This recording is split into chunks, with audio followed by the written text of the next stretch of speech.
So Amazon has come out with a new Echo. I mean, they've come out with a couple over the last couple of weeks even, and you're going to see what the best one, the biggest one is. The Echo Studio, the best sounding Echo I've ever heard in my life. But the question is it better than Sonos, which is priced right around the same price point? Can it unseat Sonos from my kitchen? Well, we're gonna find out what this thing can do right after this. This is, you listening to Travis. What up, players? Welcome back. And for all you new people, welcome.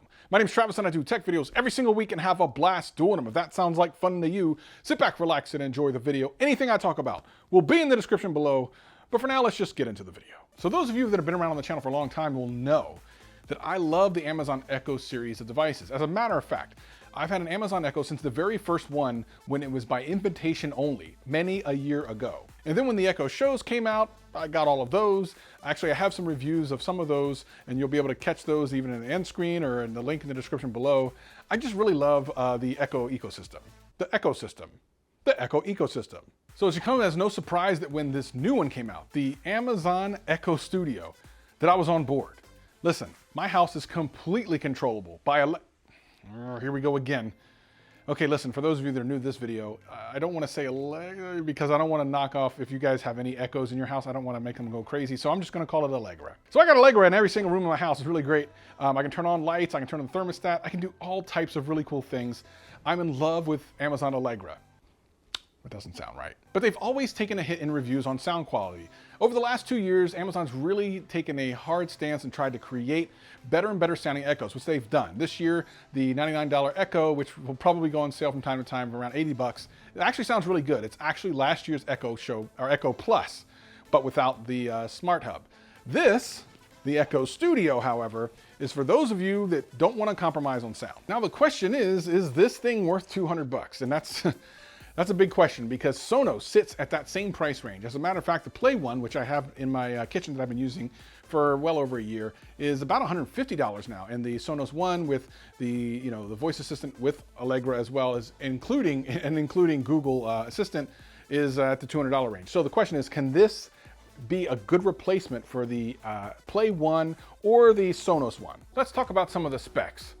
The audio comes out of 3 2-inch mid-range speakers and 1 tweeter, along with 1 5.25-inch subwoofer. And that thing is amazing. If you look at the way this thing is configured, it's pretty awesome. That is 5 speakers, 1 up firing, 3 out to the side, and the sub pointing down. This thing is awesome. Also, it has an import for 3.5mm and mini optical line in, of course, your power, and most importantly, a built-in smart hub in case you don't already have one. Now, this is for Zigbee connectivity only. It only supports things that connect to Zigbee, things like Philips Hue, and a lot of other smart devices that are out there now. This thing is 8.1 inches high, and let me tell you, it is heavy, 7.7 pounds, and I can feel every single bit of it. But with 330 watts, baby, we in there for some sound. So like I said, last year, Amazon really attacked sound quality by coming out with their Echo and Echo Pluses, along with a subwoofer. Now you can connect this to a subwoofer, one of the Amazon subwoofers, wirelessly, or you can take 2 of these bad boys and make them stereo. You also can connect this to your Fire Stick, certain ones, and Fire Cube, for even more immersive sound for your television if you want to stream like your Netflix, YouTube, Amazon Prime Video, any of those things through this and your connected Fire TV or Fire TV Cube. And this thing supports Amazon's newest creation in audio, their HD quality songs, as well as the 3D music. And I want to talk about that for a second because, to be honest, that one kind of blew me away.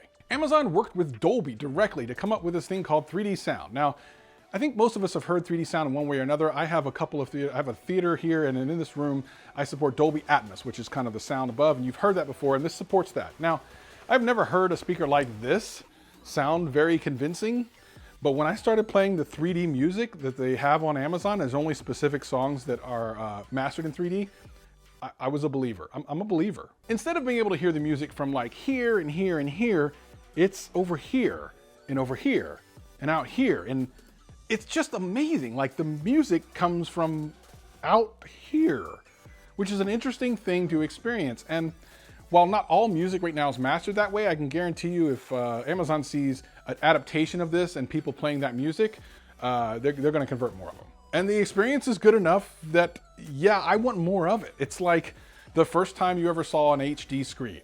You see it, your eyes fall out of your head, and you're like, I need more. But sound quality is what you're really here for. I mean, you know, hopefully, about the things that the Amazon Echo can do, all the smart things, and all of the, I'm not really going to spend a lot of time on that because really the whole purpose of this thing is music quality. But what I'm here to tell you about is this or Sonos. Sonos is known for great sound quality. And I would love to be able to just tell you whether or not you should keep your Sonos or buy a Sonos or buy this. There's a couple of things to take into consideration. Number one, the Sonos One, which is around the price of the Echo Studio, has both Allegra support and Google support for the Echo, the Google Assistant. So at the end of the day, you're getting more for your money. Now, I guess my big problem with this is the sound quality between them are both excellent, but they're excellent in different ways. And this is where it gets a little confusing, so stay with me here. The Play One that I have, which sounds exactly the same as my Sonos One, the vocals are much clearer, much cleaner, and just present. It's so beautiful the way it sounds. Any song I played, it was like the person was singing in the room, and the bass was solid, it was there, it was great, it sounded awesome. The Echo Studio, on the other hand, was just like a big experience. There was just sounds everywhere. The bass was amazing. The overall, like the entire music soundstage was just wide open. It was amazing. Now, the clarity of the vocals was there, but it was nowhere near the Sonos. Like, it wasn't even close. So it just really depends on what type of music you're going to be listening to. If you're listening to something where the vocal portion of the song is really important to you, and some of you might be like, well, that's most music, then you probably want to stay with Sonos or buy a Sonos. But overall, especially with the 3D sound, the Echo Studio is legit. The 3D sound for me tops the clarity and vocals on the Sonos. Like, I would take 3D sound all day long over everything else. However, for most music, when you're trying to listen between the two, if you like vocals and you like that kind of presence, and the background music itself isn't as important to you, which by the way, it still sounds excellent, it's Sonos. But if you want some big boom and bass and some just like, get in there and get thick with it, then the Echo Studio is amazing. I love it, it's great. I'm keeping it. It's bouncing the Sonos out of the kitchen. So yeah, there's some other aspects of this that I've been talked about many times before. The smart hub that's built into this can control your lights if you have a Zigbee enabled smart light or something like that. I don't really want to go too much into depth of that. You can find other reviews about that. I really want to talk more about the sound. The sound of this thing is excellent. It is 100% the best sounding Echo ever. Now, I would say that while you can pair this with the Amazon Echo Sub, you don't need to. I mean, unless you have a really big room and you just really want more bass, this thing does a great job in my kitchen. Additionally, you can pair this with another one and really blow the room out. Plus, there are actual controls in the app to kind of raise and lower bass, mids and highs. So I was able to kind of tweak it a little bit. And while Amazon says that it automatically does that for you, I like tweaking it a little bit. Amazon puts sales on pretty much every single device they ever put out. So this thing won't be at $200 all the time. You can expect to see it to drop to $179 or maybe $169 from time to time. And when they get real hot and heavy with it, maybe about $150. That's when you really want to snag it. That thing is amazing. And of course, you have all the normal Allegra controls with it. It's a win, man. I love it. It's my favorite one. But what about you? Are you going to buy the Amazon Echo Studio? Does it sound cool to you? If so, let me know in the comments below. We'll chat about it. If this video helped you out in any way, hit that like button, hit that subscribe button, hit that notification bell. And if it didn't, hit that like button, hit that subscribe button, hit that notification bell. I'm here every single week having a blast. Hope to see you again real soon. Peace and love. Peace and love. Time to play some music.